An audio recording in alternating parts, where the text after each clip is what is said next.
Salam hangat rekan-rekan semua. Bagi Anda yang Twitteran, silakan follow @bigmansirait. Mencermati keseharian kita sebagai anak bangsa. Silakan broadcast ke rekan-rekan kita. Tuhan memberkati.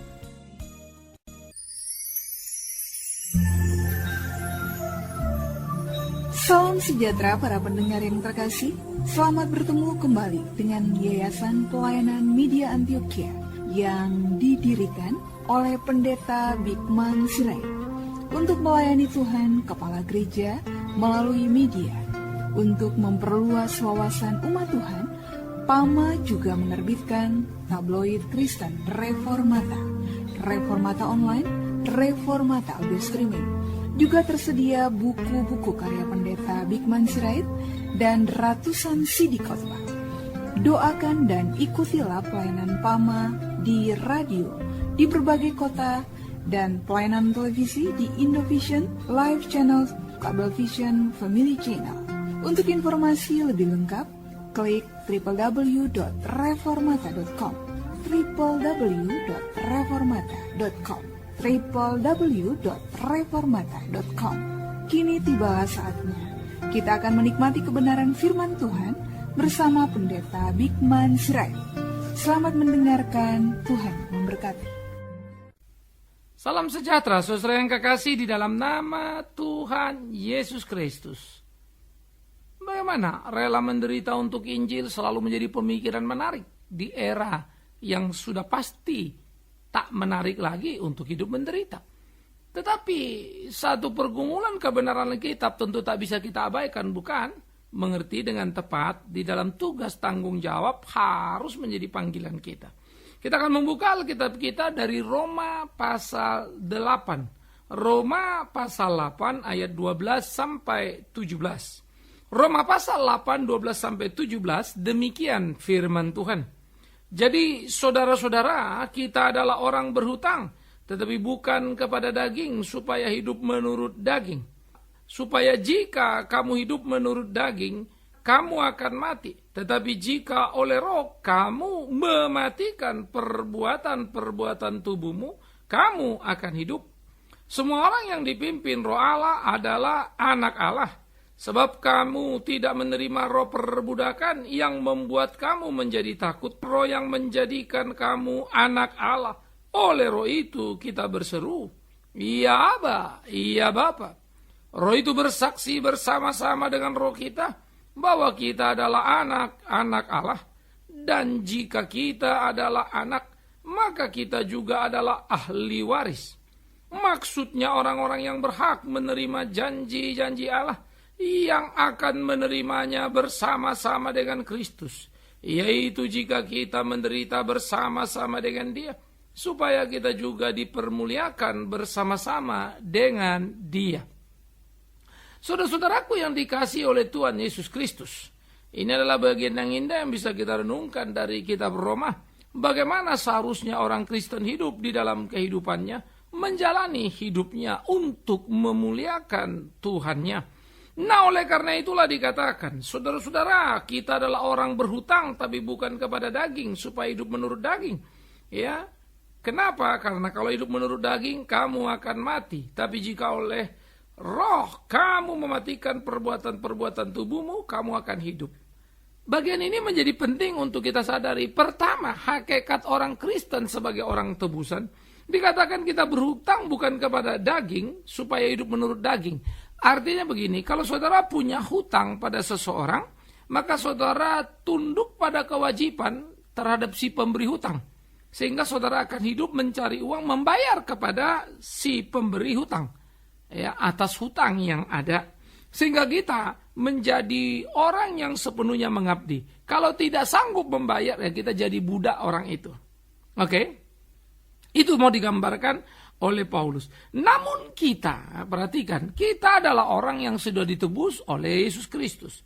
Sehingga kita menjadi orang yang seluruh hutangnya ditanggung oleh Kristus, dilunasi oleh Kristus. Sehingga hutang yang tidak mungkin terbayar atas dosa kepada Allah, Kristus mengambil alih, membayarnya dengan kematiannya. Sehingga sebagai orang berhutang, kita tidak berhutang pada daging untuk hidup dalam daging. Tapi kita berhutang kepada Kristus untuk hidup dalam Kristus itu. Nah, karena itulah setiap orang percaya yang menyebut dirinya Kristen seharusnya meneliti dengan sungguh-sungguh setiap apa yang menjadi semangatnya, perilaku hidupnya, meneliti dengan sungguh-sungguh supaya dia bisa belajar akan arti kebenaran dan hidup di dalamnya. Ini menjadi amat sangat perlu, saudara-saudaraku yang kekasih. Bagaimana kamu hidup seperti apa yang Tuhan mau? Kamu tidak berhutang kepada daging, tapi kepada roh itu, kepada Kristus Tuhan yang sudah menebusmu.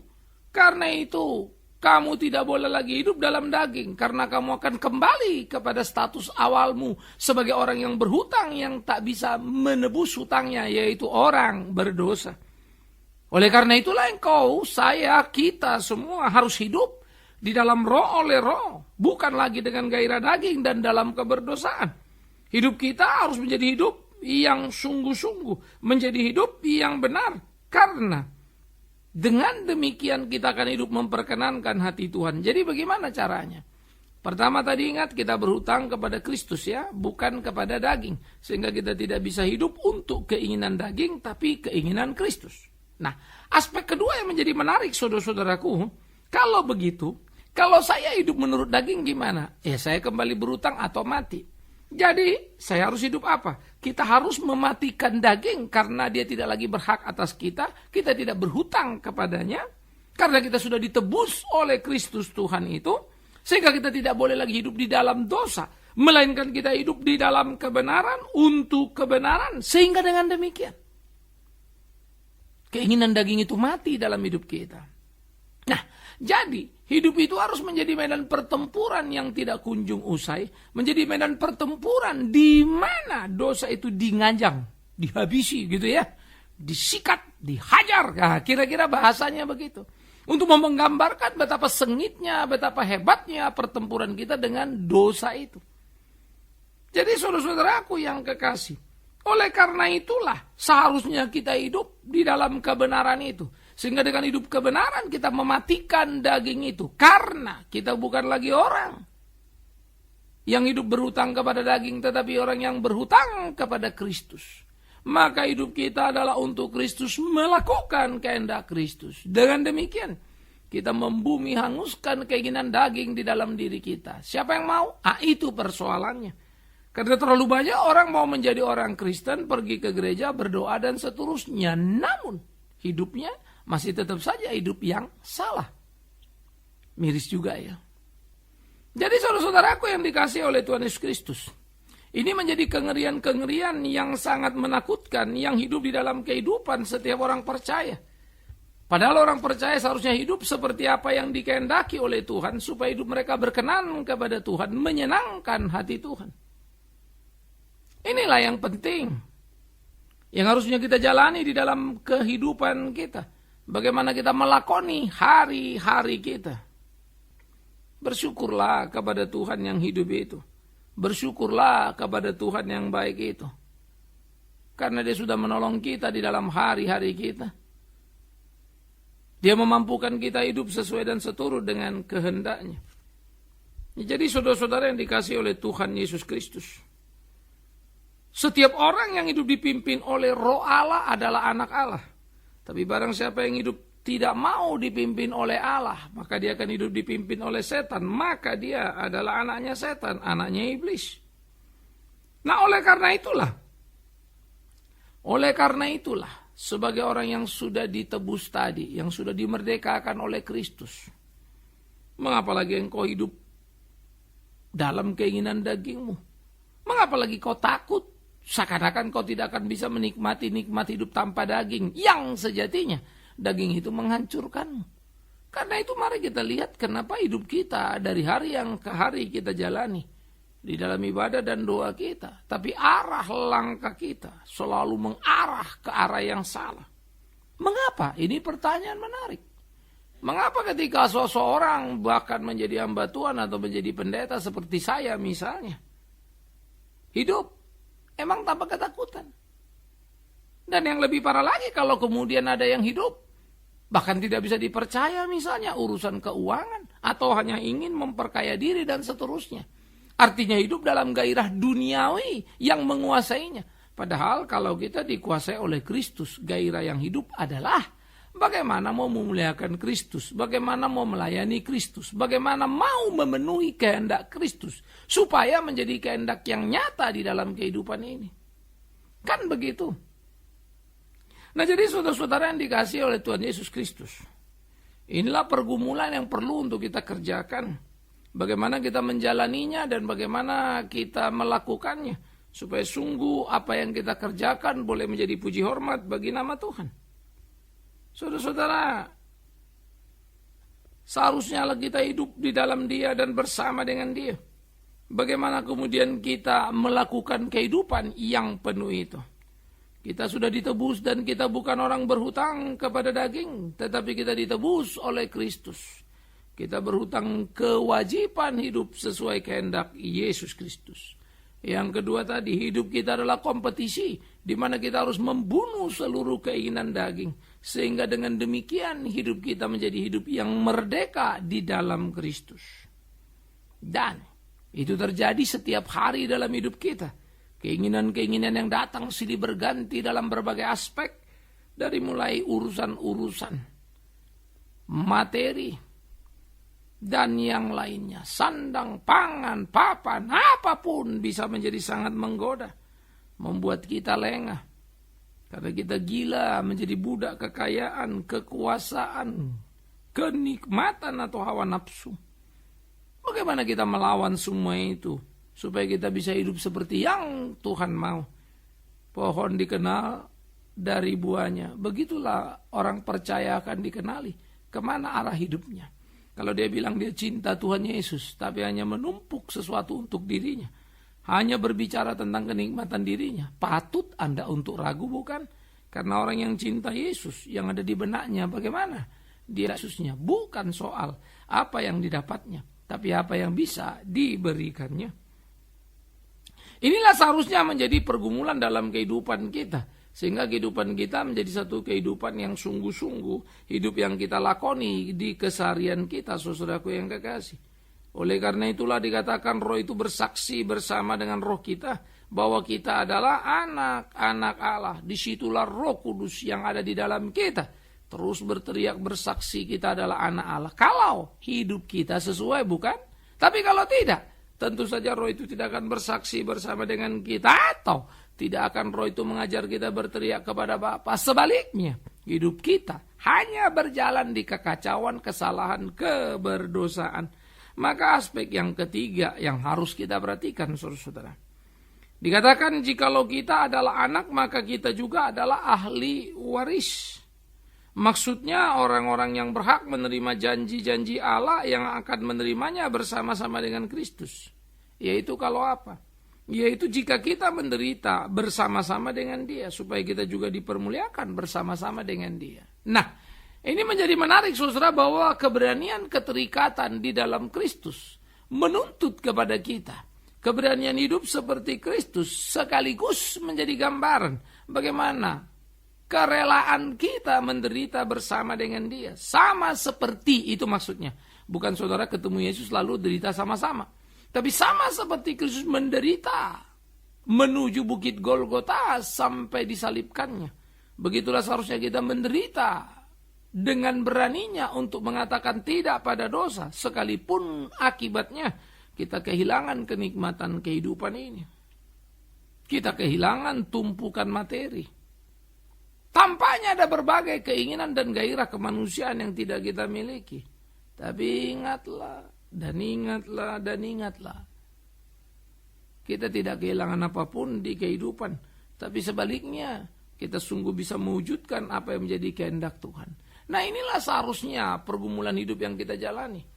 Inilah seharusnya apa yang kita kerjakan, sehingga dengan demikian betul-betul ya, bagaimana kerelaan kita untuk mau menderita bersama dengan Kristus, supaya kita juga dipemuliakan bersama dengan Dia. Saya suka bagian ini karena itu harus selalu menjadi koreksi kepada pemikiran-pemikiran yang tidak sejalan dengan Alkitab. Ya. Bagi saya tentu menjadi lari kalau kita berpikir Yesus sudah menderita untuk kita, maka kita tidak lagi akan menderita. Di mana ayat itu? Yesus berkata, kalau kau mau ikut aku, sangkal dirimu, pikul salibmu, ikut aku.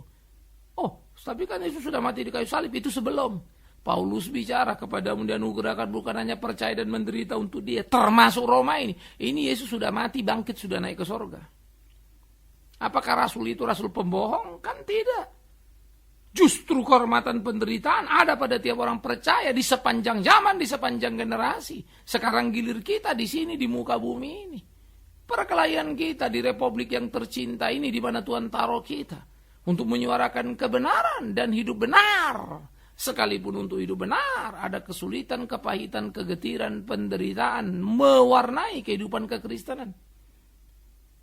Hidup benar membuat kita tidak berorientasi pada materi, kan itu penting. Sehingga pelayanan bukan bagaimana jadi kaya, tapi benar. Bagaimana jadi benar, bukan bagaimana jadi kaya. Yang namanya kesaksian adalah bagaimana kita bisa menolak keinginan daging, bukan sekedar dapat ini dan dapat itu. Kalau bicara dapat ini, dapat itu, semua juga orang dunia pengen dan punya pengalaman mendapatkannya. Tapi hidup benar, tidak semua orang punya. Kecuali roh kebenaran itu ada di dalam dirinya. Kecuali dia betul-betul dekat dengan Tuhannya. Iya kan? Nah jadi saudara-saudaraku yang kekasih, kehormatan kita di dalam kehidupan kita, kemuliaan kita di dalam kehidupan kita adalah kalau boleh hidup seperti Kristus hidup. Puji Tuhan. Tapi jangan mencari penderitaan, karena Petrus pun mengingatkan, kalau kau menderita karena salahmu, kau dianiaya karena jahatmu, kau dipenjara karena ketidakjujuranmu, apa hebatnya kau? Sudah seharusnya kau begitu. Nah inilah yang mesti jadi pikirkan dalam kehidupan keimanan kita. Bagaimana hidup kita harus menjadi hidup yang benar. Aspek lain yang kita pikirkan lagi, menderita. Artinya apa?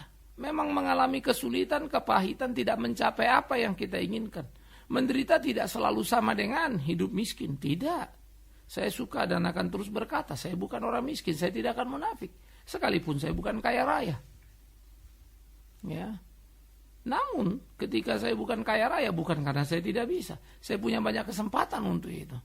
Tapi saya memang tidak mengambil itu. Bahkan ada banyak kesempatan yang harus saya pakai untuk menjalankan tugas pelayanan.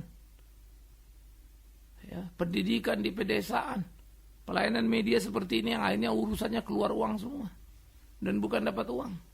Habis waktu, keluar uang pula lagi. Coba kalau saya nggak kerjakan urusan-urusan seperti ini. Pertama, saya nggak perlu keluar uang. Sudah nggak keluar uang, saya dapat uang. Karena waktunya saya bisa pakai untuk pergi kemana-mana. Saya bisa menjadi pendeta Simatupang begitu ya. Siang malam tunggu panggilan. Toh sama melayani Tuhan, kenyamanannya juga sama. Saya tidak perlu ngurus jemaat. Saya tidak repot-repot, capek-capek mikir-mikirin orang yang konseling. Enak kan? Enak sekali. Saya nikmati seluruh kalian yang ada pada saya. Udah disebut uangnya dapat banyak, pelayanan pula lagi, kan keren. Tapi aku harus jujur, apa iya Tuhan mau seperti itu? Apa itu panggilan itu? Alkitab tidak mengajar itu. Sehingga di dalam kegentaranku akan Alkitab itu, makin kurenungkan, makin kupikirkan, tersentak. Sejatinya betapa tidak mudahnya melayani Tuhan, sekaligus sejatinya betapa amat sangat beratnya. Tapi harus. Tak bisa tidak dan harus kita jalani dalam hidup mengiring Dia, mengikut Dia. Supaya hidup kita sungguh menjadi hidup yang berkenan kepadanya. Nah itulah kehidupan yang mesti kita lakukan dalam keseharian. Saudara-saudaraku yang dikasihi oleh Tuhan Yesus Kristus.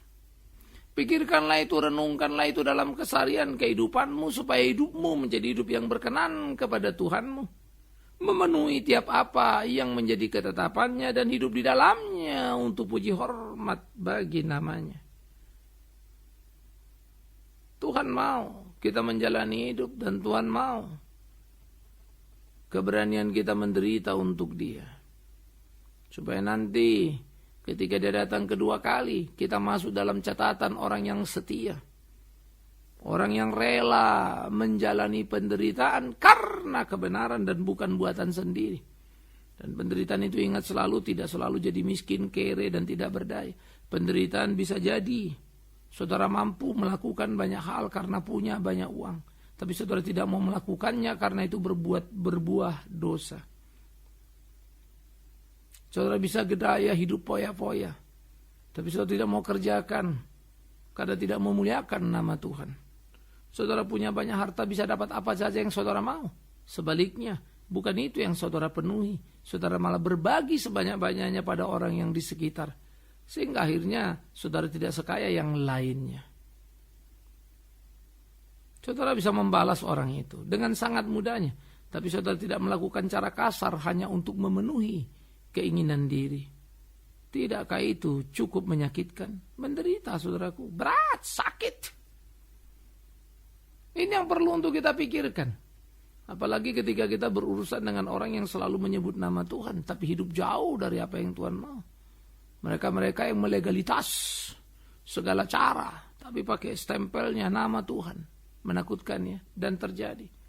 Baru-baru ini di running title TV, Metro TV, ya. Dan ternyata juga pernah masuk dimuat di Kompas dalam sebuah iklan, dicari dan hanya sudah tertangkap. Seorang penipu yang melarikan uang, yang jadi celaka. Embel-embelnya itu saudaraku, pendeta pula lagi. Media massa terbuka di mana-mana. Karena itulah orang Kristen perlu berjaga diri. Karena kita jadi santapan. Saya biasa tiap hari berinteraksi dengan banyak orang. Sehingga kritik terhadap kekristenan itu makin menjadi karena itu kebenaran. Ya. Yuk kita belajar, yuk kita bikin harum nama kekristenan itu. Dengan karya harum yang kita wujud nyatakan. Ayo berkompetisi secara aktual supaya kita jangan terkurung lalu kita berpikir kalau kita sudah beribadah, kita sudah berbuat segala-galanya. Padahal banyak orang yang tidak Kristen berjuang luar biasa. Memikirkan anak-anak pinggiran itu pendidikan mereka di-upgrade. Bukan menjual seakan-akan pelayanan untuk orang miskin, tapi hanya untuk kemuliaan diri. Berkecimpung, tapi hanya untuk mendapatkan hal yang lainnya. Jadi bukannya buntung malah untung. Tidak begitu, tetapi mari kita lihat. Sehingga dengan demikianlah kita melakukan segala apa yang benar itu. Capek, yes. Sakit, yes. Susah, yes. Waduh, derita ya, yes. Tapi jangan lupa ketika dia datang, Yesus Kristus di kedatangan kedua, kita akan dipermuliakan bersama-sama dengan dia. Saudara, hidup di dunia tidak lama bukan? Kata Musa 70, 80 lebih dari itu ya udah susah. Memang betul. Tak lagi kita bisa berkarya apapun. Tapi karena itu selagi kita masih hidup di sini sekarang ini, ayo kita bikin apapun untuk kemuliaan nama Tuhan kita. Sehingga hidup kita memuliakan dia, berkenan kepadanya. Ya. Saya punya problema sakit yang sudah lama. Klep jantung, bawaan lahir tidak beres dan sudah dioperasi. Tapi karena dulu operasinya terlambat sekali. Pompa saya selalu jadi masalah. Pantangan saya satu, tidak boleh capek. Bagaimana lah pendeta nggak capek? Khotbah itu menurut rasio perhitungan satu riset di Amerika. Pendeta khotbah non-stop dengan meledak-ledak begitu artinya gaya KKR begitu ya. 40 menit sama dengan orang kerja 8 jam. Artinya detak jantung yang bekerja itu. Betapa beratnya? Yes.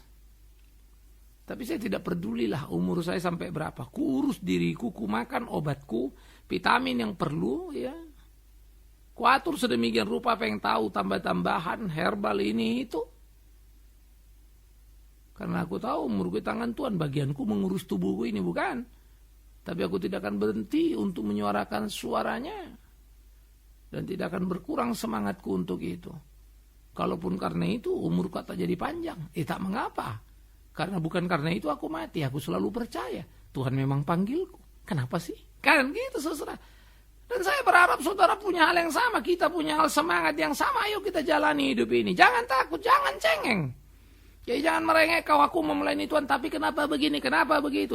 Stop cengengmu, stop rengekanmu. Jalan dan layani Tuhanmu. Sekarang kau boleh menderita, boleh merasa sakit dan sulit. Jangan lupa, itu tiketmu untuk dimuliakan bersama dengan dia. Kalau dia mengizinkan itu dalam hidup kita, puji Tuhan. Dia kasih kita kehormatan. Jangan lari.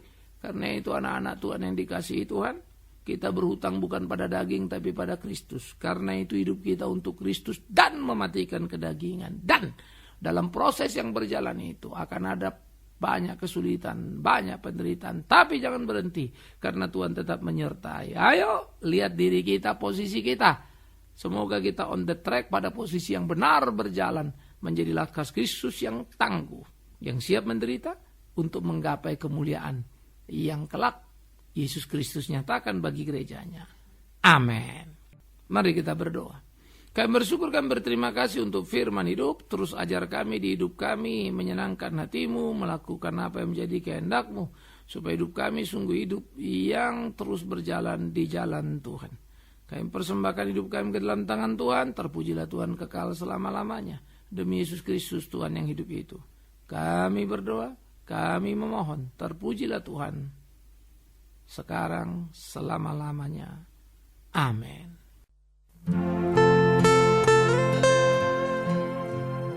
Kita telah mendengarkan firman Tuhan yang disampaikan oleh Pendeta Bigman Sirait. Bagi Anda yang merasa diberkati dan ingin menjadi mitra PAMA dalam melayani melalui doa, daya dan dana, silakan menghubungi kami melalui telepon 021 392 4229 021 392 4229. Email di pama_yayasan@yahoo.com pama_yayasan@yahoo.com. Sampai bertemu kembali di waktu dan gelombang yang sama. Tuhan memberkati.